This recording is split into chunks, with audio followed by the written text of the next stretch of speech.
What is up, guys? I'm super excited for today's video. Today I'm going to be doing a service on this watch. This is actually going to be the first time I've ever serviced one, and I'm really excited to learn and grateful for the opportunity. Shout out to Random Rob. He sent this in only for some hands to be swapped over. So he just wanted a quick mod, and he asked me to switch the hands out for this sword style with orange loom on them. Rob, I heard he likes orange. Not sure if that's true or not, but that orange set will match, the hour markers, even though these aren't loomed. So he wanted those to be, swapped over, and I kind of, talked him into letting me service this watch. I'll pop in a shot here of it on the time grapher. So you can see this watch is running over 69 seconds slow per day. So over an entire minute slow per day. And that amplitude is quite low as well. So, in the low 200s. So this watch could really benefit from a full service. After lubrication, it's going to bring that amplitude up. And then certainly we're going to adjust this watch and get it running closer to 1 second fast per day. Around there is what I'm going to aim for. So this watch could definitely use a service, and huge shout out to Random Rob for trusting me with this watch. This will be my first one ever, like I mentioned, but it's one that is easy enough to learn on. There's no calendar works on this watch, and if we flip it over here, there's also no automatic works. So that takes two parts out of the equation and kind of breaks it down to the bare minimum for a mechanical watch. So this is perfect for me to learn on, and it's already running, so I don't have to diagnose anything. This is just more for me to learn about the parts, how everything fits together, and really truly how a mechanical watch works. So really excited for that, to get it all apart, get it cleaned, and get it lubricated, and see if we can get this watch running much better. So very excited for that. Like I said, perfect watch to learn on. I'd suggest something like this if you're getting into the hobby as well of wanting to service a watch. I've been modding watches for quite a few years, and this is just a natural step in that that rabbit hole. So if you guys are curious, I will share all the cleaning agents that I'm going to use. Everything that I've got works with ultrasonic cleaner. So I wanted to do this the cheapest way possible, of course, without spending a ton of money, but also doing it right at the same time. So let's go ahead and get into the video.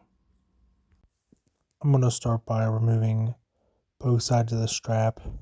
To do that, I just use my Bergeon spring bar tool. And I'll zoom in here a little bit so you guys can see there are two little recesses to remove the case back crystal and the front crystal. So point them out here. They're a little hard to see, and actually here from the side you can see both of them better.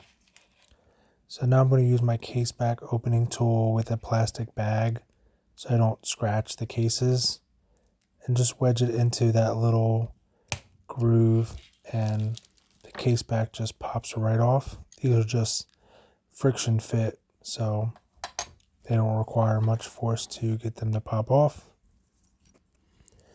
Now I can remove the crown. So I'll just unthread the setting lever screw, and I can remove the crown here. I'll set that aside. Now I can remove the case screws. So I'll just unthread both of these and set them aside. There's one. Now we can do the other side. Get that unthreaded, and I'll set it side next to the other one. Now I can undo the front crystal the same way I did the back one. Just pops right off, just friction fit. And with that, we'll have a look at the dial. This thing's actually in really good shape and looks pretty good actually. We'll go ahead and remove the entire movement assembly away from the case here, and I'll set it into the movement holder. And I've also reinstalled the crown so I can line those hands up. So now that the hands are lined up, I can use a plastic bag and my Presto hand remover tool to remove the hands. Do the second hand as well here. Pop that off. And I'll set that aside. Now I am planning on replacing these hands, so for now I'm going to stick them in one of these little protective cases that actually Seiko OEM dials ship in. So I had an extra one laying around. So I'll just store the hands in there. That way I can send them back to Rob. And if you look at the side here, there's screws for the dial feet that hold both the dial feet in. So we'll unthread those. And you don't have to loosen them all the way, just most of the way, so they're not holding tension on the dial feet. The dial should just pop right up. This one's a little stuck, so I'll just, kind of wedge my screwdriver in there a little bit, and then it just comes right off, just like that. So I'll set the dial in one of these cases that are designed to hold dials. So it's kind of, got a suspension thing in there that holds the dial and protects it. And now I can go ahead and remove the dial washer here. And we're going to go all the way down to the cannon pinion on this side. Now I was going to buy a cannon pinion remover, but I heard that you can use these Presto hand remover tools to remove them. So I figured I'd give this a try. And it's on there pretty tight, but check that out. It actually works great to remove the cannon pinion, so glad I didn't spend the money on that. Now I'm just going to go ahead and, let the power from the mainspring kind of unwind. That way we can take out all the power from the watch. This looks easy on videos, but it's kind of an art in and of itself. So let's have a look at the movement here. You can look at that mainspring barrel. You can actually see down to the brass, like something's been riding along that and kind of wearing it down. I'm not sure what's causing that. It looks pretty rough. So we'll definitely have to check that out and see what is causing that. Not sure if there's anything in there, but if there is, we'll remove it and clean it and make sure that it's not rubbing anything anymore. So with that, I'm going to go ahead and remove the crown once again and set that aside. Now I'm going to start by removing the crown wheel. I should have started by removing the balance, but kind of got ahead of myself here. I don't think it really matters, to be honest, where you start, but most people do start by removing the balance. Like I said, I kind of just got ahead of myself, but we'll go ahead and remove these two tiny screws for the crown wheel here. So this particular crown wheel uses two screws. Some of these use a reverse threaded screw. I actually happen to like the dual screw crown wheel a little better. I just think they look a little better and they're easier to remove. So this does come apart in a couple different pieces. So I'm just going to use my tweezers and a screwdriver here to get it to come apart. So yeah, you can look, there is some old built up oil inside there. We'll go ahead and continue disassembling the crown wheel. It comes apart in a total of 3 pieces. So we'll clean that and then re-lubricate it with some fresh oil. So now I can set the crown wheel aside. So I'll put that with the rest of them and move on to the ratchet wheel here. And as I mentioned, as I'm taking all these screws off, I'm putting them in the tray with the parts they go to, just as a way to keep track of everything. So I'll set the ratchet wheel with its screw next to it, and I can go ahead and start removing the click. So I'll unthread the screw to the click here and set that in the tray. Now I can go ahead and remove the click.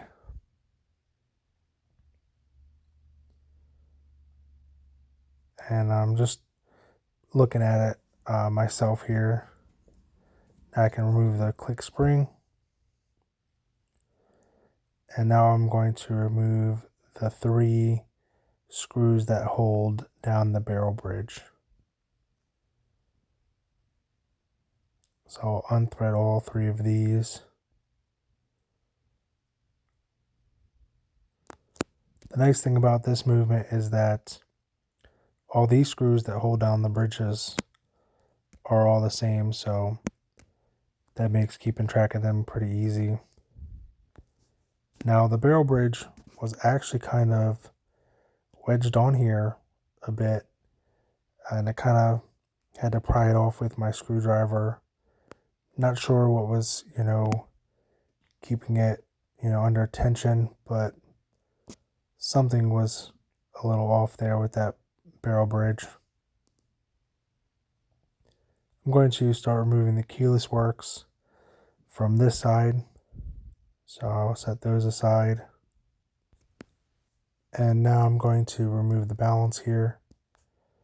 So as I mentioned, normally people start with this part first, but kind of got carried away.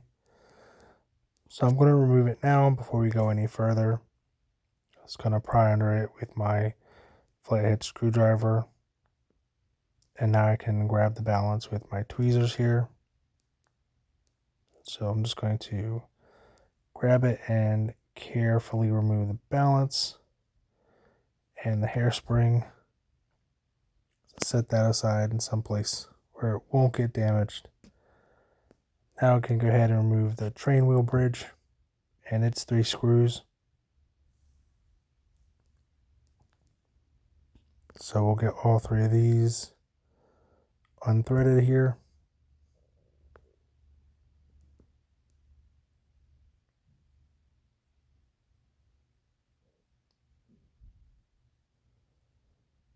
And now I can grab all 3 of the screws, set those aside,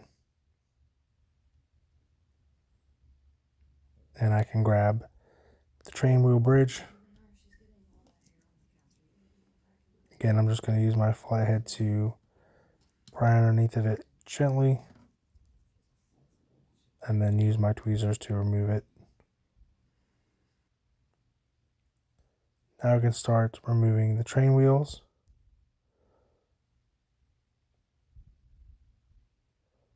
So we're going to remove that and then remove the mainspring barrel. Still not sure what was causing all that damage on it. Didn't see anything rubbing on it at all. Now I can remove the escapement wheel bridge and its screw.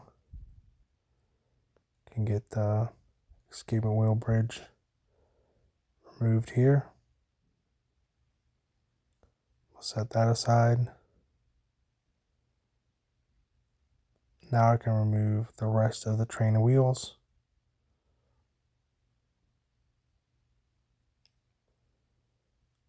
We'll set all of those aside. And now I can remove the pallet fork bridge and its 2 screws. And this thing is almost all the way apart. So I'll set these aside, and then I'll grab the pallet fork bridge, and I can remove the pallet fork itself. And I will set that aside because I'm not going to run that through the cleaning process. I'm going to clean it in one dip separately. Flipping over the main plate here to this side, we can remove the rest of the keyless works. So I'll go ahead and remove this. But before I do, I remember I did not remove the setting lever screw from the other side, so I'm going to remove that. And now we can flip it back over and finish removing the keyless works. So when I removed the setting lever screw, the setting lever came out as well. So I already set that aside. But we'll remove this top plate. And there was a gear stuck on the back of that as well. And now we can go ahead and remove the yoke spring, the dreaded yoke spring. I did actually lose this when I went to put the movement back together, and I had to order a new one. So you do have to be careful with these. They are under a decent amount of tension and they can fling off on you. So we're going to go ahead and set that aside. Now I can grab the yoke and this little gear here. And we can grab this gear. And with that, we're basically done. Here's a look at the main plate. So there are 2 jewels here that are cap jewels.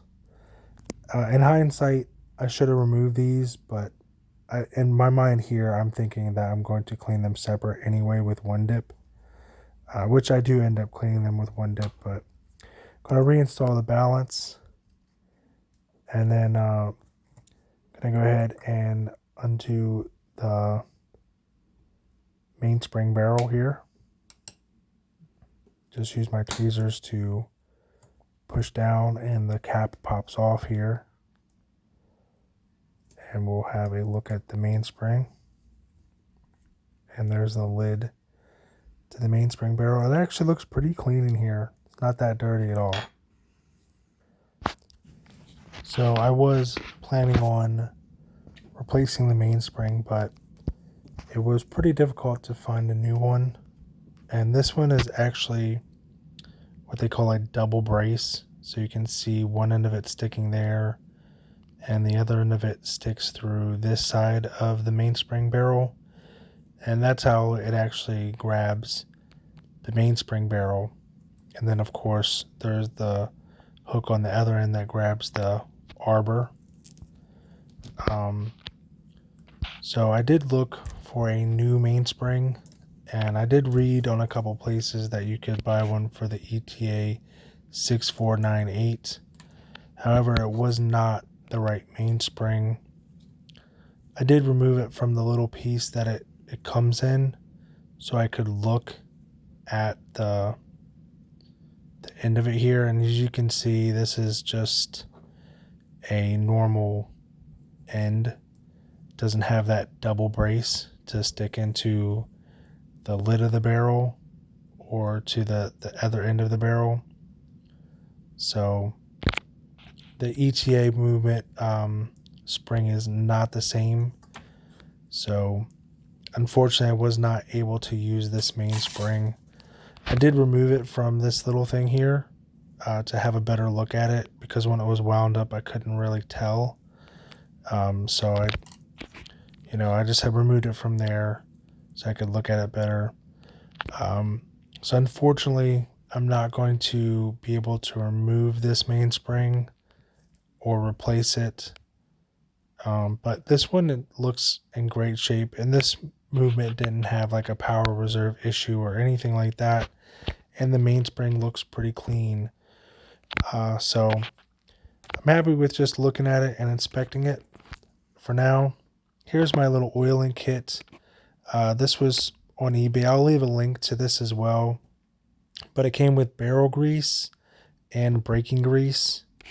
So I'm using some of the barrel grease here, just on the spring. I'm not going to use the braking grease that I would use along the edge of the barrel.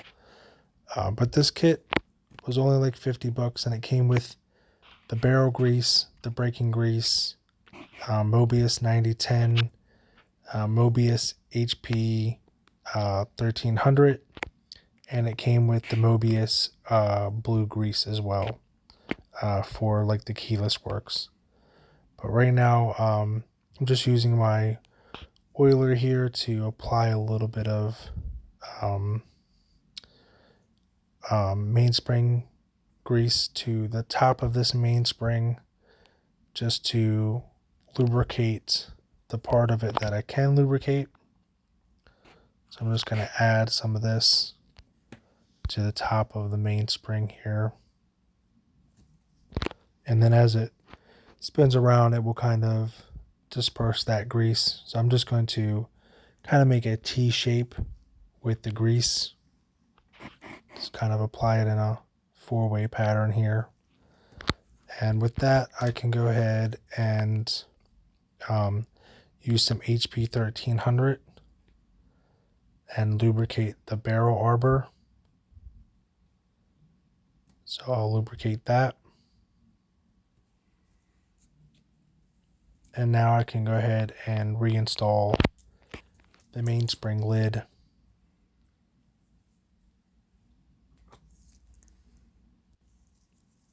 So go ahead and grab the mainspring lid here. I'll flip it around to its correct orientation.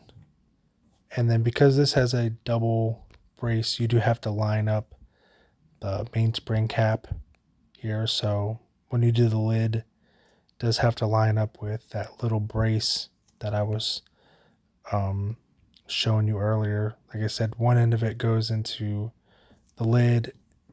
Here's a better look at it. So you can see one end of that brace goes in through the lid here, and the other end goes into the other side of the mainspring barrel. So now it's lined up, I can just put it in one of these mainspring tools to replace the lid. Just makes it pretty easy to replace the lid. It just clicks right down. So I'll go ahead and just inspect it, make sure that it's fully seated all the way down, and it is. Looks good, and you can actually see that part of that brace kind of sticks up through that groove. So like I said, not sure what was causing all that wear on the mainspring barrel, but am planning on reusing it. But with the mainspring barrel done, I can go ahead and start putting all the parts into my cleaning basket.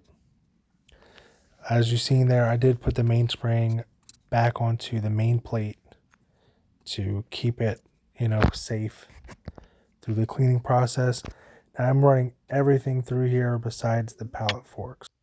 So what I found was this LNR 111 ultrasonic watch cleaning solution and the LNR number 3 watch rinsing solution.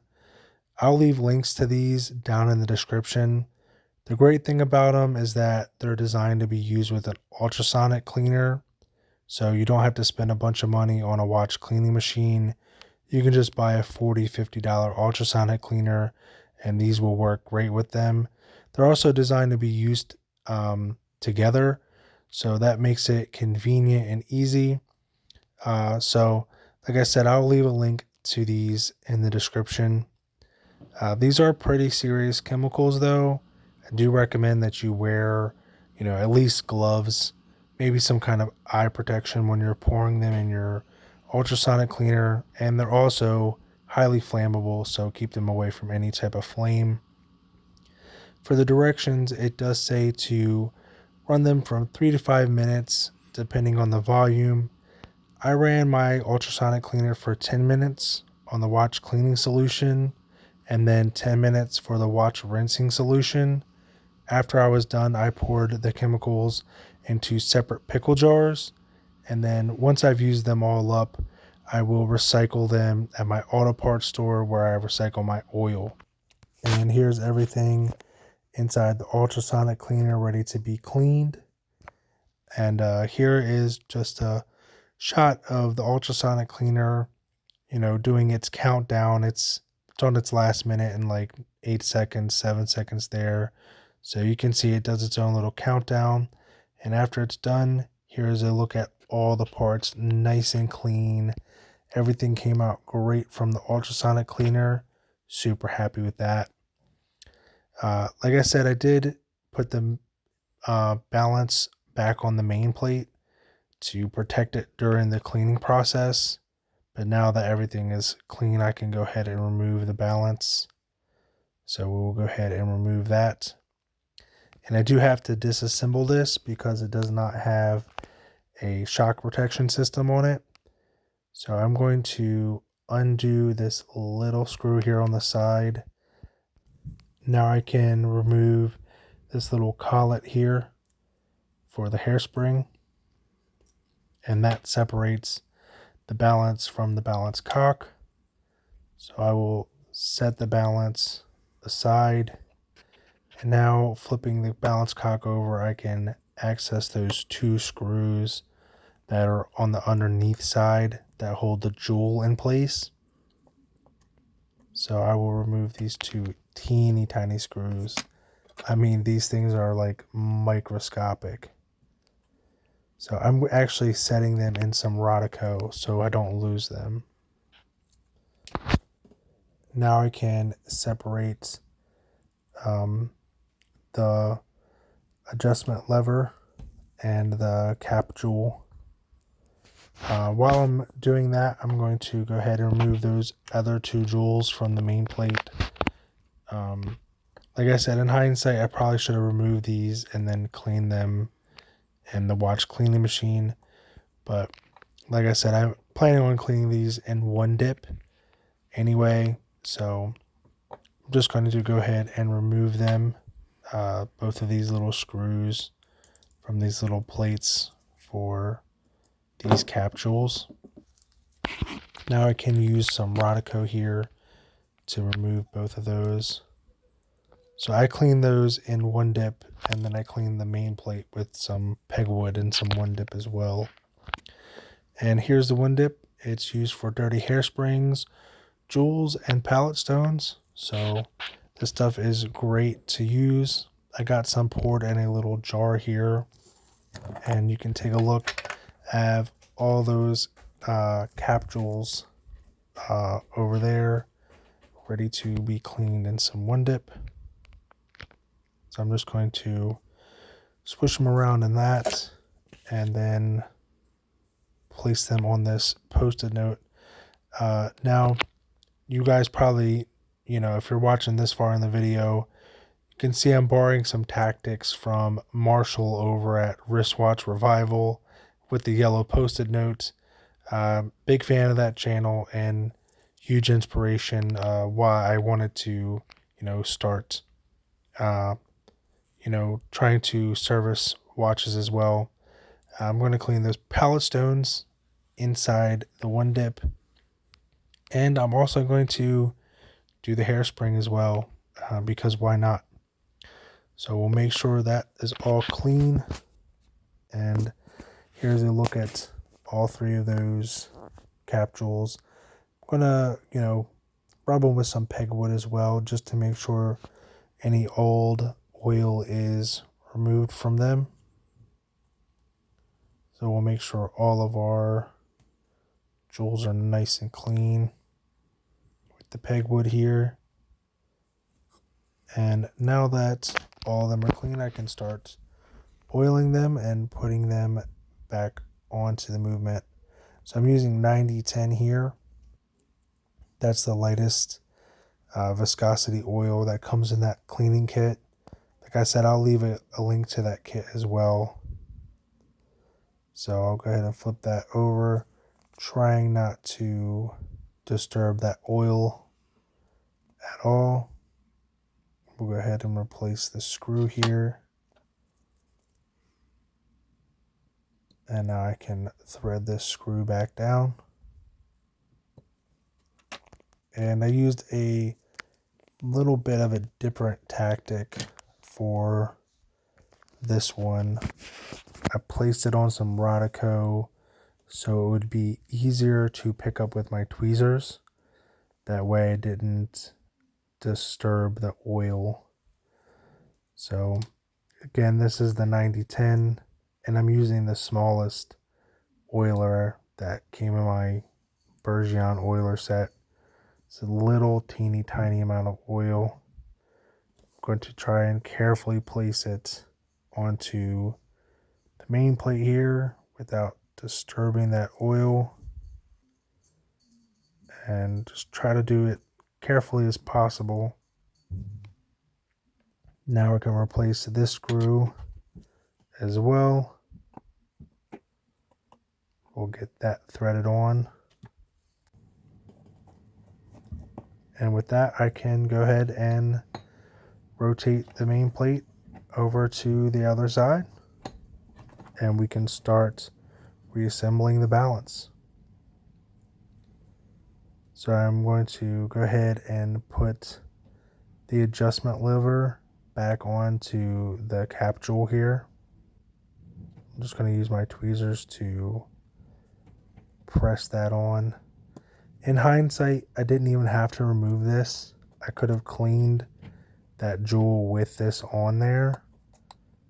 So, you know, one less thing I would have to take off and put back on. But now that it's back on, I will oil that cap jewel. Again, this is 9010.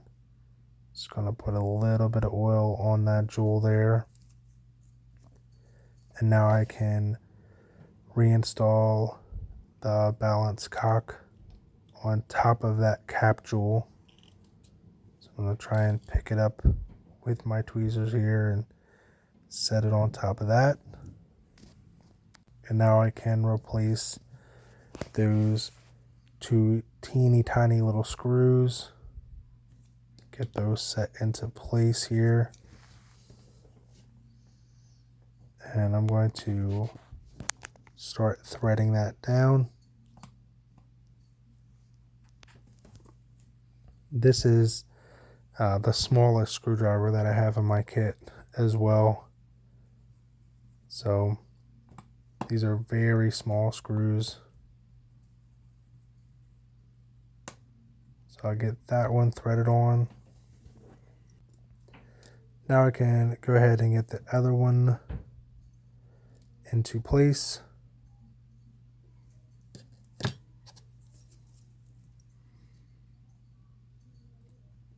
And I'll start trying to thread this one down, but it's not lining up. So what I'm going to have to do is actually unthread the other side because I tightened it too much. So shouldn't have really tightened it all the way, but now I can go ahead and adjust it and line up this side better.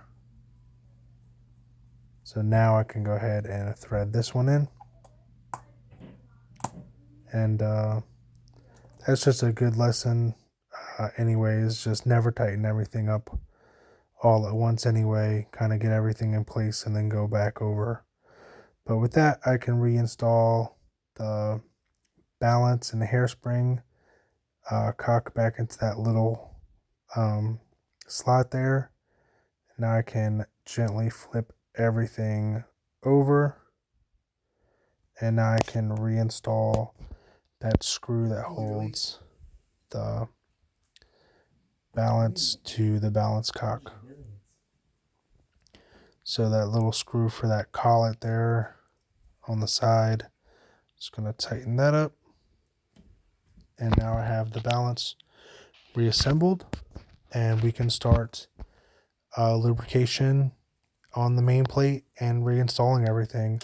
Just going to do a little bit of HP 1300 for the mainspring barrel. So the HP 1300 is that red oil that comes in the kit, and it's the medium viscosity. And then I can reinstall the setting lever here. It's important to install that because once you have this bridge on here, you can't install that lever. So we'll go ahead and get our barrel bridge reinstalled, and it's 3 screws. Almost lost that one there. Go ahead and thread this one down as well. So again, I'm not tightening any one of these down all the way quite yet. Lesson learned from when I tried to assemble the balance. So I'm going to go back over all of them and just make sure they're snug. Give the mainspring barrel a spin there. Everything spins nice and freely. And I'm going to lubricate the top as well with some HP 1300. I'll lubricate the click there, and also for the crown wheel as well. So all the posts for those, make sure they're nice and lubricated. Also going to lubricate the crown wheel with HP 1300. Make sure that has a decent amount of lubricant on it. Now I can flip it over and install the crown wheel, line up everything for those screws here, and now I can reinstall the crown wheel screws. We'll get both of those set into place, and now we can go ahead and thread those down. So get both of those threaded down for the crown wheel, and just make sure they're snug.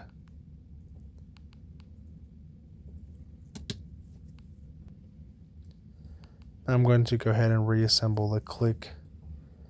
So the click spring goes in like this. There's just 2 sides of that spring kind of poke up. One side goes into that barrel bridge, and then the other side goes through a hole in the click. So pretty simple little mechanism, but it works great. So really cool. I did not even really understand that that's how a click worked on, some of these movements before actually disassembling it and seeing the parts, which is one of the biggest reasons why I wanted to do this, because you can watch videos and kind of understand how things work, but you really never understand how they work until you take them apart and test them for yourself.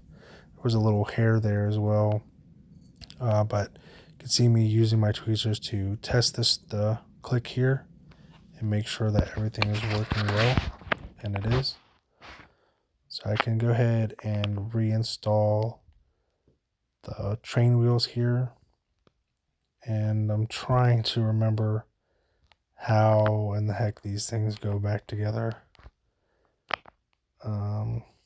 I don't know, that doesn't look right to me, so I'm just trying a few different things here, but I know this one goes here, so I'll start with that. And then now this is making more sense to me. That one goes there, and this one goes here, so that is looking better. So we'll get all of those in place and lined up into the pivots, and now I can install the ratchet wheel. Which I almost installed this before, but it actually sits on top of that one center wheel. So just going to thread it down slightly and get the screw started. Now I can move the click out of the way here, and I can finish threading down the ratchet wheel. And now I can tighten it up and kind of test the click and the ratchet wheel at the same time as well. And with that, I can reinstall the train wheel bridge. Kind of slipped out of my tweezers there. Just trying to line it up with all those pivots and on the posts at the same time and kind of nudge it gently into place. And with that, I can go ahead and install the screws for the bridge. And like I said, I'm got a bit of PTSD from when I went to assemble the balance, and I'm not going to thread these all the way down. Just going to get them all three started and then go back over them and make sure they're snug. But with that, I can test the wheels here. You can see when I move the center wheel, the other wheels move quite a bit faster. So I can test those as I go along. And now I can use the thinnest viscosity grease on the pivots here. So this is the 9010. And I'm just lubricating all three of those pivots for the train wheels. And again, I'm using the smallest oiler that comes in that Bergeon kit. Now I can replace the escapement wheel here. Set it into its pivot. Before I put the escapement wheel bridge on, this one also has a capsule. So I'm going to remove the capsule for this and clean it in the one dip. So I'm going to clean both sides of it in the one dip. So I'll go ahead and put that side in and kind of swoosh it around. And then I'm going to clean this side as well.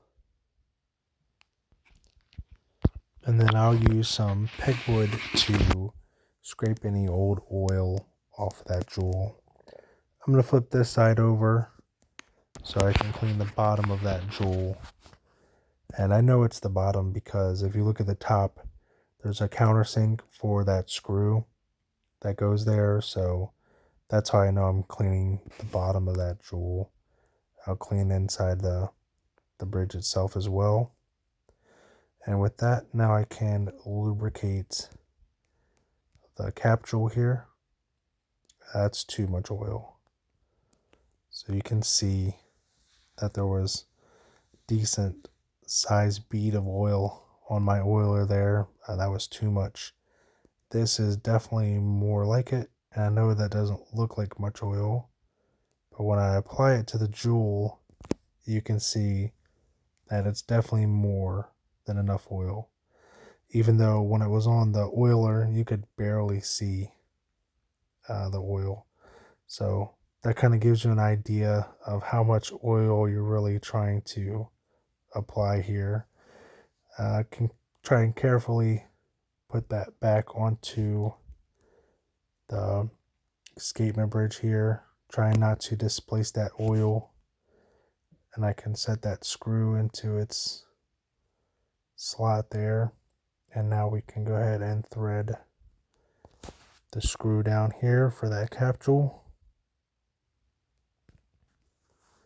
And with that, now I can go ahead and install this back onto the main plate.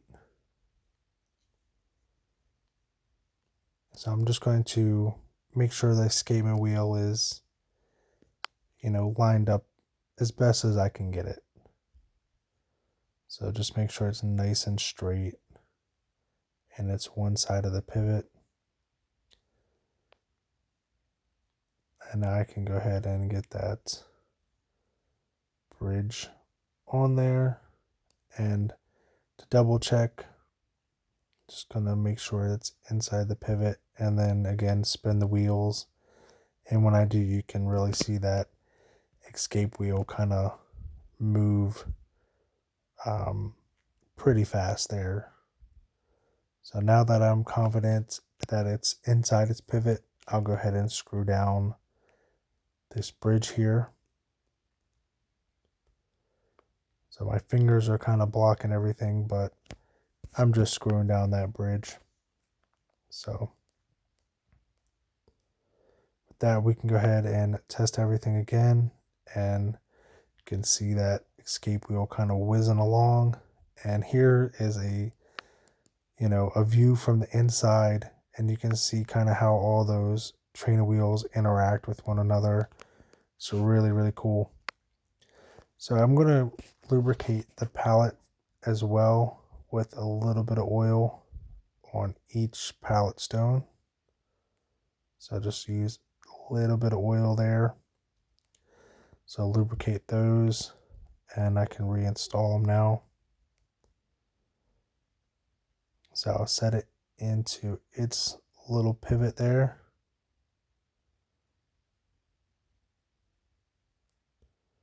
Just kind of make sure it's sitting in the pivot. That looks better. Now I can reinstall the pallet fork bridge. We'll get this lined up nice and gently. And I'll make sure that the pallet stone is inside its pivot. Seems like it's not quite lined up.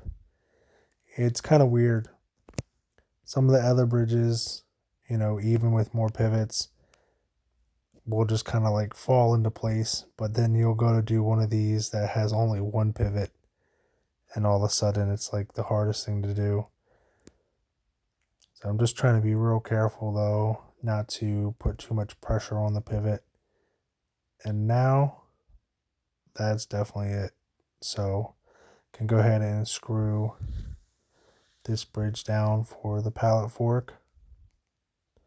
Now that I'm confident that it's all the way inside both sides of its pivots. Get both of these threaded down here.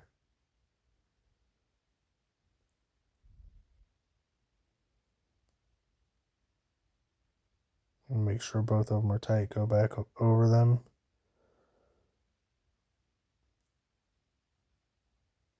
Snug those both down.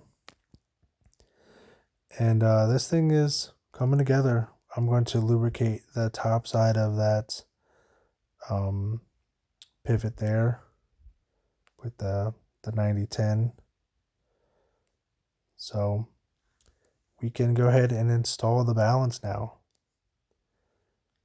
Will it run? I'm not entirely sure.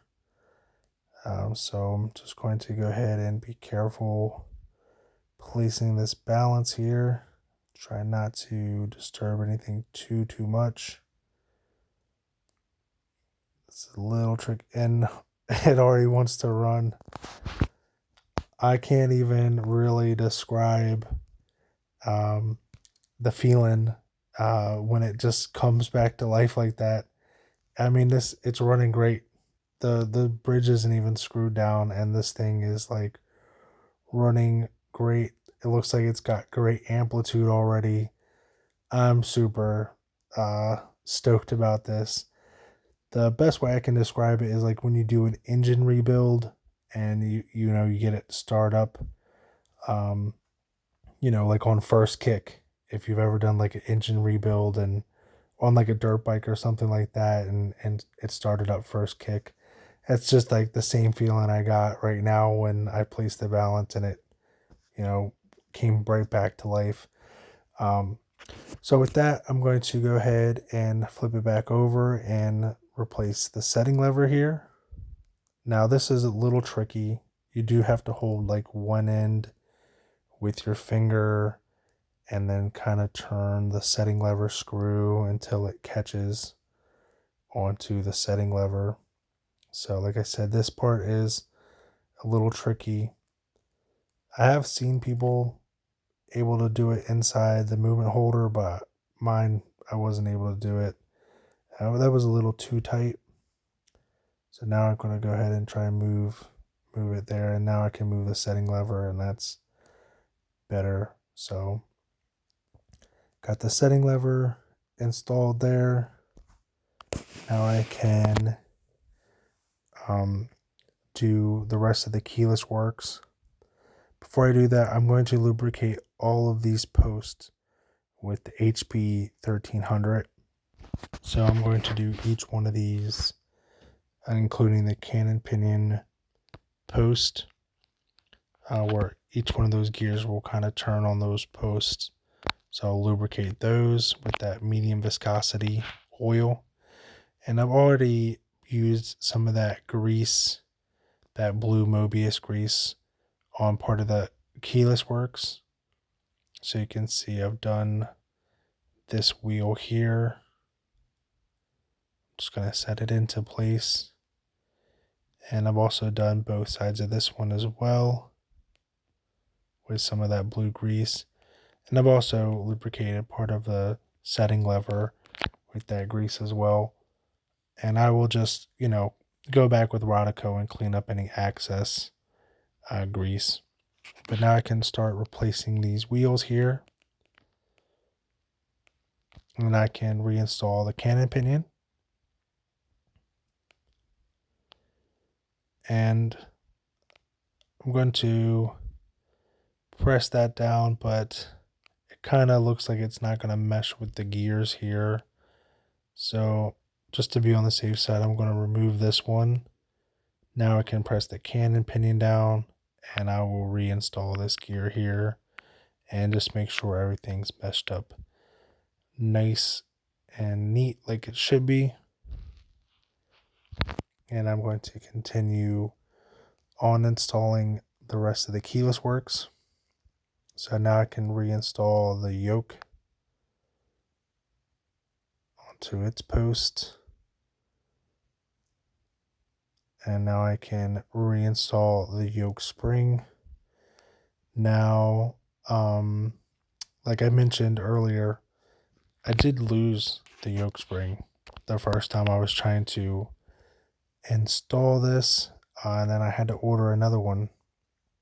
So it definitely can happen. These springs definitely do fly off on you, so you do want to be careful with them. I knew that kind of going into this, and I said, I'm going to be real careful, and it still happened to me. So it can definitely happen. Be careful with these. You can see me here being real careful. Again, I got a little bit of PTSD from losing the spring the first time. But if you're careful and patient, you will get it into place. And now I can go ahead and install this top plate here. So it kind of works as like a top plate, and it also engages with the setting lever. So this piece kind of does two things at one time. And I'm just being careful there. And I'm going to try and get a screw in. Like I said, I'm trying to be careful, but I also just really want to screw in here so I can stop worrying about that yoke spring flying off on me. The first time I had it in place, and then I went to put on this piece and it flew off on me. So definitely want to get this on here so I can stop worrying about that flying off. And now I can, just go back over the screws and make sure that they're both snug down.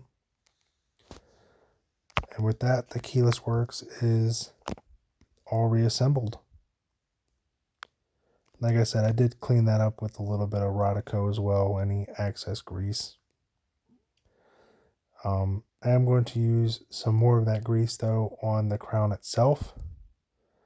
So I want to make sure that that has a nice layer of grease on it, and then I can reinstall the crown. And of course, tighten up the setting lever screw here so the crown can engage. And with that, we can kind of test everything and make sure that it's all working. So if I pull the crown out and I turn it, the time setting function works, and that's a great sign. If I pop it in and try to wind the crown, I can wind the movement. And then if I pull the crown in and push it in, you can see everything engaging there as it should. Now I can go ahead and install the hour wheel here. And I'm going to also lubricate the jewels on this side before I forget. So there are jewels here. There's one on this side of the escape wheel. Then there is one right here. I'll zoom in again here for you. I almost forgot to lubricate this side of the jewels, but it's important to do both sides of the pivots. So with that, I can reinstall the dial washer here. So I get that set into place. And now I can reinstall the dial. So I'll go ahead and set the dial into its little grooves there. That's one dial foot. Try to line up the other one as well. And then just push it right on. Now I can tighten up those dial feet screws. Make sure both of those are snug. And now I can install the new hands. The whole reason this watch came to me was to install these hands. And I think they're going to look great. But, yeah, something's not right here. That shouldn't just pop off like that. So, after I did some inspecting here and I put them side by side, you can see that this hand is actually too big, so it won't work, unfortunately. So I'm going to have to reinstall the hands that came with the watch. I'm bummed out about that because, you know, like I said, the whole reason the watch came to me was just to replace those hands. Kind of talked Rob into letting me service it and all. But I just couldn't really think of a solution to get those to work because they're too big. If they were too small, I could have, you know, broached them with my broaching set and probably got them to fit. But because they're too big, I really couldn't really think of anything that would, you know, hold tension for them.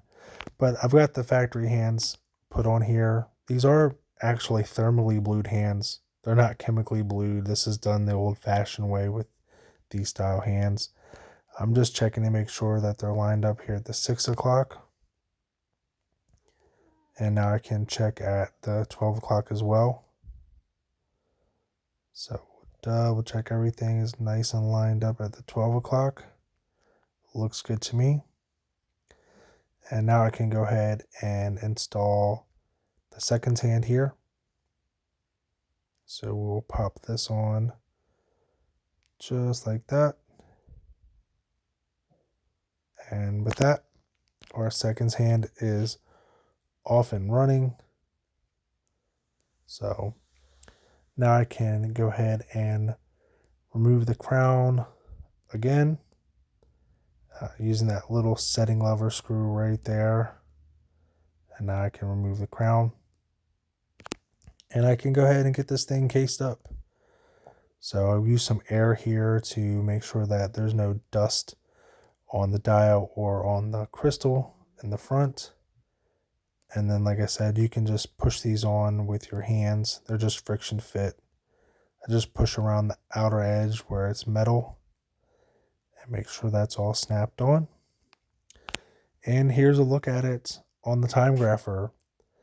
Running about +8 seconds, +9 seconds. And the amplitude is up a bit too, right here it says 217, but it does jump up to like 224, and I've even seen it as high as 235, 240. But you might have noticed our beat error was at 2.2 milliseconds, and when we started it was actually at 0.07. I did try to adjust that, but it is really tricky to do that. I'm sure that I did that when I disassembled the balance, but all in all, I think the watch is running a lot better and the amplitude is up. So all things considered, I'm going to call this a W. I want to thank you guys for watching the video. Like I said, I'll leave links to all the products that I used if you guys are interested in doing this. And I'll catch you guys in the next one.